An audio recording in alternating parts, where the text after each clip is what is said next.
Shalom, shalom. This is Fallen Yeshua. Welcome again to the Rock. You know, in the emails that I get on a regular basis, sometimes I get some that are really astounding. That really kind of blow your mind. And one of the ones that I got was a brother, and he was, I got his permission, but he was letting me know that the church that he was at is still not telling the people or giving the people answers on what to do. He was thanking me for the channel and for other channels that are out there that have been telling the people to come out of her. Be separate, touch not the unclean thing, to live a quiet and simple life, to follow the old paths where you will find rest for your souls. He was thanking me for that.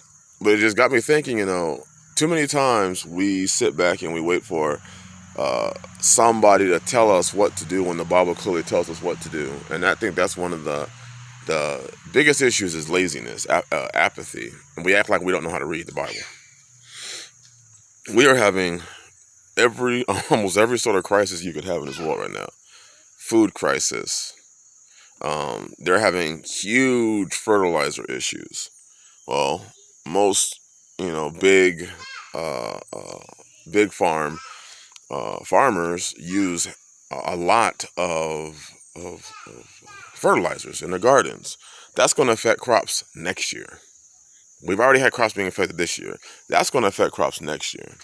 We're having energy situations. I mean, Facebook, I think it was Facebook, was down yesterday, and people were losing their damn minds. Not for me. I don't care. I don't care at all whether Facebook's up or down. When people were losing their damn minds because they were not able to communicate, and I have a whole video on that coming out. I might do it later. It was that easy for people to lose communication. That easy. Was it WhatsApp? Is it Instagram? I think it was linked to Facebook. That's for a whole nother video. But, today the leaderships in these churches and camps and groups, they're not telling their people to come out. They're not giving the people viable answers. They keep telling people just come to church and pay your tithe. One, they don't want you to leave, because if you leave, you're going to take your money with you. If you actually came out of her and, it says in Jeremiah, build houses, take wives, have children, plant gardens. If we did that, even in their captivity, it tells you to do that. If we did that, we would have answers. But we would also separate ourselves from the biggest component of the system, which is the religious sector. The religious sector is just as formidable as the media. It's just as formidable as what you buy. You take a day out of your week every single week to go and listen to the same bullshit week after week where there's no answers. No answers. The answer they give you is just trust in God, and here's how you can trust in God. Give us your tithes and give us your offerings and pay to the church, and everything's going to be okay. Why aren't they telling you to leave the cities? Why aren't they telling you to leave population centers? Oh, they can't tell you that because they are stuck in the population center. They are stuck in the very city. They would be telling you, they'd be hypocrites to tell you to leave while they sit there. So a lot of people suffer. A lot of people don't have answers. And as times get worse, people are stuck. They're stuck. Well, what are you going to do if there's no money and you can't pay your taxes? You're just going to move out there and have to lose everything you got. First of all, you don't know how much taxes are out here. I'm just saying. Second, let's just say, I'm going to go high. Let's just say you pay $1,000 in taxes. And I'm going extremely high for these areas. Let's say you pay $1,000 in taxes a year. What's harder? I saw a comment in one of my videos where somebody made that comment, and another commenter came in and said, "What's easier to pay? What's easier to come up with? $1,000 a year for your taxes, or $1,500 a month for your rent and utilities and everything else you have to pay?" If you watch this video, forgive me. I can't remember your name. I was going to say it, but that was such an excellent comment. What's easier to come up with, $1,000 over the course of a 12-month period, or $1,500 a month? So these organizations, groups, are not telling you what the answer is. They continue to bat around the problem. They keep telling you the same thing over and over again. Meanwhile, everything around you continues to crumble. And those that have the ears to hear are saying, wait a minute, I'm out of here. I'm out. I see what the word says. And my prayer is that, I've gotten this several times. My prayer is I have enough time to get just the simple things established. Because everybody sees what's going on. The problem is the problem. I don't spend a whole lot of time pontificating about the problem, because for me, what am I going to do is a lot more important than, oh my gosh, there's no food in the shelves. That my focus is, what am I going to do about it? If I know that the shelves are going to be empty, if I know that there's going to be shortage issues, if I know that the supply chain, they're saying, likely won't even be close to being fixed until 2023 or later, what's the point of knowing all these facts? One of the things that I think it really hurts us, those who are believers or whatever, is that we read, we understand things. What I mean by understand is we know what they're saying, but we do nothing about it. We look at our condition and we say, man, I need to figure out a way to get food. And then we go back and do the same exact thing we've always done. And in reality, we just keep hoping that things don't ever get worse, and they're getting worse. So with all these, come to us and, we're going to have an all-night prayer session, an all-night fasting session for this country. Why have they not just told you what the Bible said? Come out of her. Why are we fasting for this country? Let's pray and fast for our leadership. For the presidents? For the Pharaoh? Why don't we prepare our house? Why don't we come out of her? Why don't we operate in understanding of the Bible and not operate hoping that, again, somebody else, we'll pray for somebody else and they're going to come up with an answer for us? Why don't you pray for yourself? Why don't you pray that Yah opens up your eyes and gives you the ability to make the moves that you need to make, like coming out? Because they're not going to tell you that. These pastors and these, camp leaders, they're not going to tell you to come out of her. They want you to sit up there because they're going to sit up there. And their plan has always been to make money off of the backs of the people that go to work every single week. That's what they hope.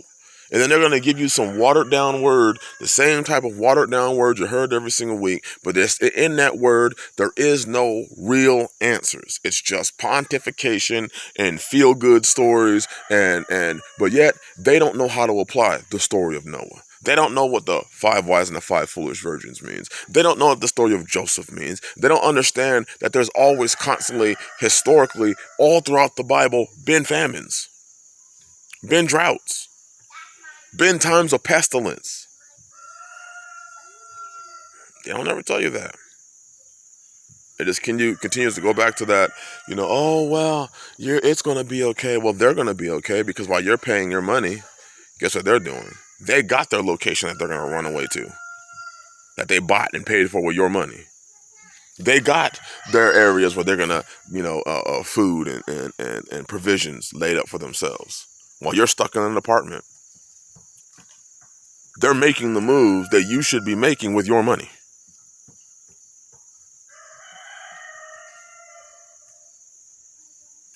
We're in a sad place where the ability to think and the ability to find the answer we don't have that ability anymore. And I'm talking as a whole. Everything now is somebody else is going to give me the answer. Or let's just keep discussing the problem. Let's keep discussing the food shortages. Let's keep discussing the shipping crisis. Let's keep discussing all the ships that are on the container ships that are backlogged off the coast of the east and west coast of this country. Let's keep discussing what China's going to do. Let's keep discussing what farmers, that they plow out their food. Let's keep talking about that part, but never coming up with a solution of, well, if the farmers are plowing all their food over, that means there's going to be a likely food crisis, which means I should have probably stored food. I should have come out so that I can grow as much food as I possibly can.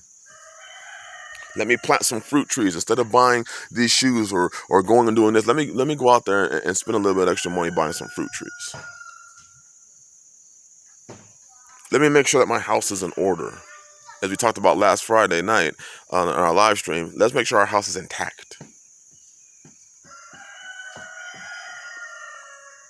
Rather than buying that new vehicle, so you can impress your next door neighbor, why don't I just maintain the one that I have? Instead of trading it in, why don't I just maintain it? Because whether you like it or not, the answers are the answers. And our problem is we don't want the answer. We just want to keep talking about the problem and batting the problem back and forth. And then come to the conclusion of, well, I'm just going to pray about it. Y'all's already given you the answer. Read the book. Stop waiting for your pastor and leaders to read the book to you like it's a story time book. Like it's about to lay you down to sleep. Blind leading the blind. But you're about to close your eyes and go to sleep while they read you the Bible. Reading the Bible should result in you waking up and you opening up your eyes and you seeing, oh man, the old paths. The old paths. It's attainable. It's doable. Brotherhood. Getting covered. All these biblical, the ways that our people did it all throughout the Bible. We forsake those ways so that we can connect with Egypt, so that we can have what Egypt offers us, and then we ignore what the Bible says, that because you've made Egypt your covering, whatever befalls Egypt is going to happen to you too, because you covered yourself with a covering of Egypt. You covered yourself with the religious leaders that tell you those things that are going to keep you plastered, glued, stuck in the position that you're in. I hope this resonates. Thank you for your email that provoked this thought, this video. I hope y'all have a blessed day. I may end up doing the next video about the Facebook blackout, but bless y'all. Shalom.